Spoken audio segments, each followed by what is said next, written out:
how to negotiate the price of a home.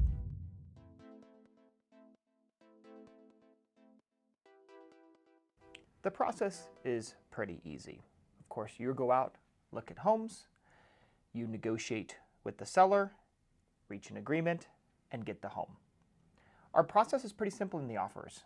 We just use standardized forms, filling in the blanks on terms acceptable to you. Through negotiation, we reach a deal and get you the home. So how to begin on offering on a home? How do you figure out a price that makes sense for you as well as the home? It all depends on the home. Now, we're not talking about the house and the type that it is. We're really talking about how is the marketability going on the home that you want to offer.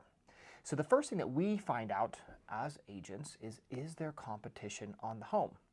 Is it only you interested in making an offer on the home? Or are you interested along with others wanting to make an offer on the home? The competition of a home dramatically affects the price you negotiate on your offers. Let's first focus on the group of people that want the same home. There's competition, there's multiple offers. Happens a lot in certain marketplaces, especially when there's inventory shortage. So in that case, it's very different. You basically are now in a competitive position, and your objective to write an offer on the home is to out-compete the other buyers. Now that can come in various ranges. Sometimes it's raising up the asking price. Sometimes your competition has to sell a house and you don't. So just the fact that you don't have to sell a house to buy the house gives you an advantage. Now in the state of Nevada, you're not going to know these type of things. Unfortunately, when competing in offers, the details are confidential. Agents do their best to get as much information as possible, but you don't know until the seller makes a decision. So don't be discouraged when there is competition on a home. There's many ways to have winning strategies on this. Driving up the price, maybe having less closing costs, where customary costs that are the seller's, you move to your side so that the seller makes more than the other offers. Maybe just by chance, and you wouldn't know until the process is finished, you don't have to sell a house, but your competitors do have to sell a house. So it's not always about purchase price. Sometimes it's about the contingencies you put in your offer, what kind of things you ask for the seller to pay for, and then ultimately purchase price. So a price strategy in competition isn't always about how low to get the seller. Maybe the seller, by doing an aggressive marketing price, underpriced their home. So it's not about getting that lower purchase price. It's important to understand in multiple offer situations, you should not expect a counter offer. So when you have a house that you like, you're going against competition, make sure and put your best foot forward, whatever that may be. It is highly likely you will only get either an acceptance or a rejection. So always write your offers in competitive situations with that mindset. Now the next situation, which is really what this video is about, is you are the only buyer interested in the home. There's no other competition. Your agent has reached out to the listing agent and has confirmed that it's only you and the seller discussing an offer. Your agent has validated the no competition, so what are the next things that you and your agent need to learn? The next thing to learn is days on market. How long has the property been sitting? It matters very much in the way that you can negotiate prices on offers. So let's take the graph here just to kind of explain how this works. Is basically the longer the property has been on the market, then the more aggressive you can be in the offer that you make. Now, it's not just about total days on market. What really matters is how long has it been on the market at a certain purchase price. Price reductions do matter in the marketing of a home. So it is not about the total days on market. What really matters is how many days is it at the current price. So on this graph here, let's say we're going along and the property's been sitting longer and longer. The moment that seller does a price reduction, we're talking about a sizable price reduction. I would say anywhere between 3% of the previous asking price would be deemed substantial. 2% of the asking price is also substantial. Anything less tends not to make too much of a difference. but it jumps back to the beginning again.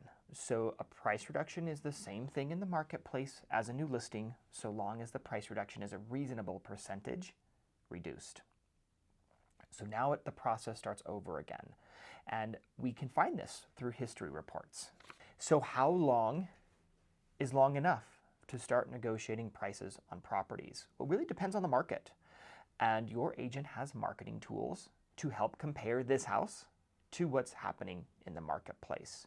So I pulled up our most recent one in the Reno area as an example. Right now, as of this last week, you can see the trend line there. Properties have been sitting anywhere from between 2 and 3 weeks before accepting an offer. So that's a reasonable baseline. If a property has been sitting at a certain purchase price for between 2 and 3 weeks and beyond, then that is a huge opportunity for you to negotiate the price lower.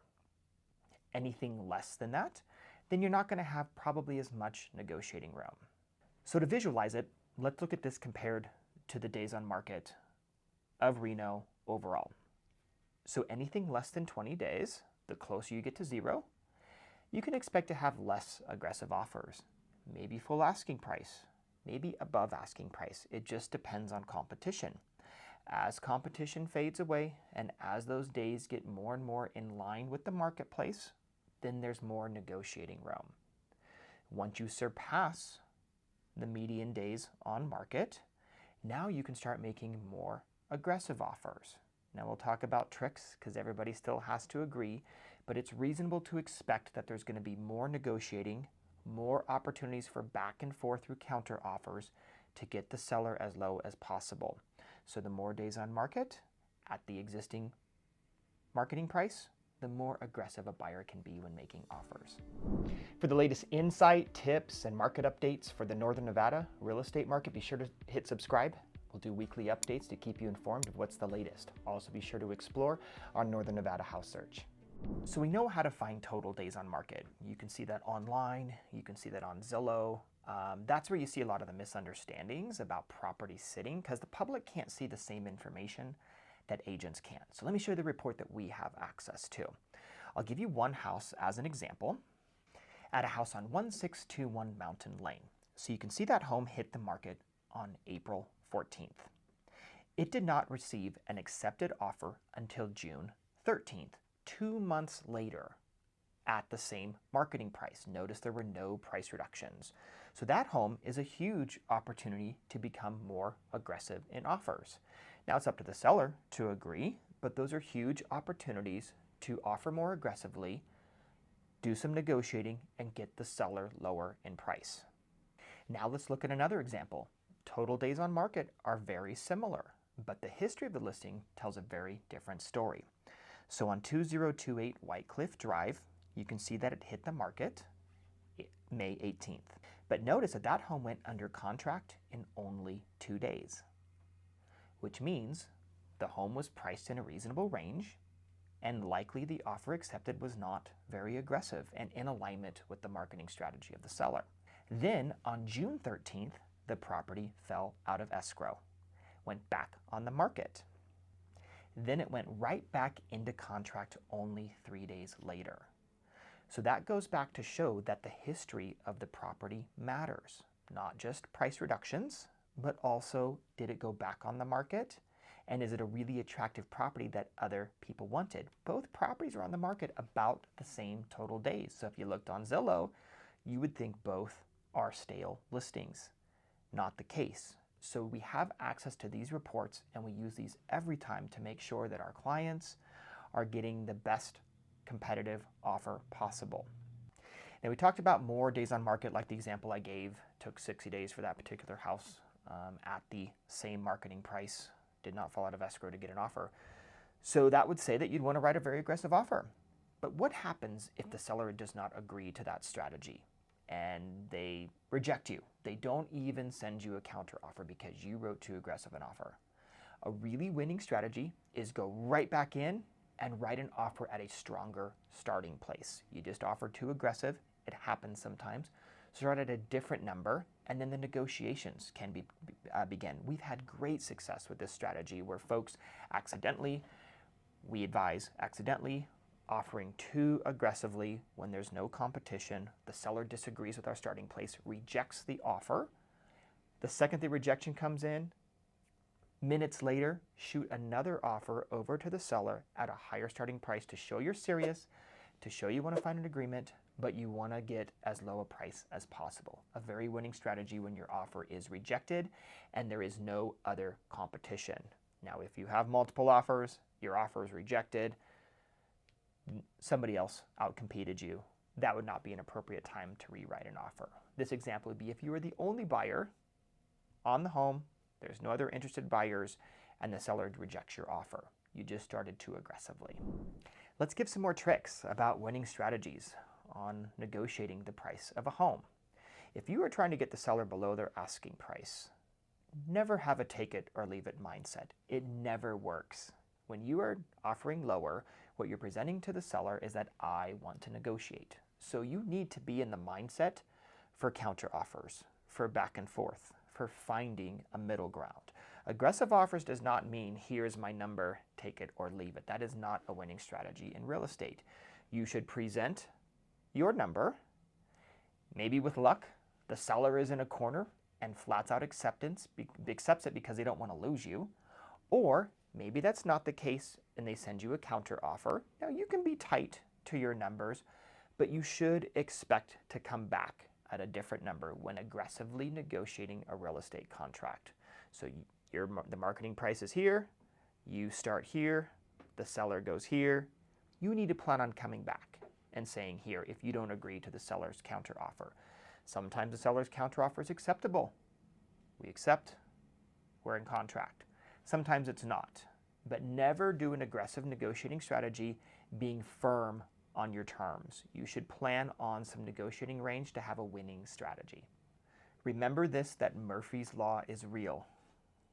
Whatever can happen will. I have had times where a property's been sitting on the market for 90 days. We negotiate, and then all of a sudden, another offer comes in, and a property that's been sitting for 90 days turns into multiple offers. The variables change, and the negotiating strategy changes. So when you're doing these strategies, just because the home's been on the market a long time, doesn't mean that you have lots of time to negotiate. So another trick, be quick in your negotiations. Don't drag it out just because a property's been on the market, because eventually that home is going to sell. And you don't want to be the times where somebody else comes in because your negotiations took too long. So be quick in your negotiations. When a counter offer comes in, make a decision in a timely fashion. Don't be taking days, only take hours. You should be replying back same day, showing that you have emotional interest in the property. Sellers care about things like that, especially in primary residences. And if you take too long to reply, you're showing the seller that you're not that interested in the property. And sellers want to work with buyers that are interested. Speedy negotiations show that. Let's end with takeaways.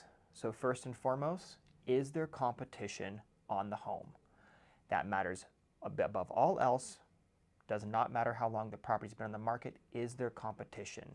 Because now are you writing competitive offers or are you negotiating prices down to get the seller as low as possible? It all matters on competition, and days on market is independent of that. If there is competition, then you have to be in the mindset that you are writing offers to outcompete the others.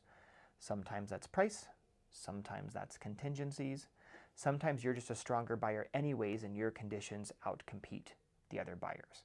You don't have to sell a house, you're paying cash, something along those lines. If you are the only buyer on a home, the next step is to learn how long has the property been at the current marketing price. Did it just fall out of escrow yesterday? Then that's only 1 day on the market. Has it been sitting at a certain purchase price for 2 months? Then there's a huge opportunity for aggressive negotiating.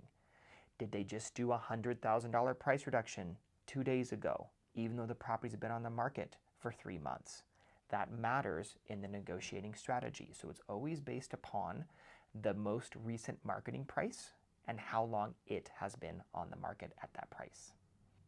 Applying all of these things will help you have a good winning strategy in all markets. It doesn't matter if it's a hot market, a cold market, aggressive, high inventory, low inventory. Applying these variables are timeless and will help you get the best price possible and the best winning strategy possible when buying a home.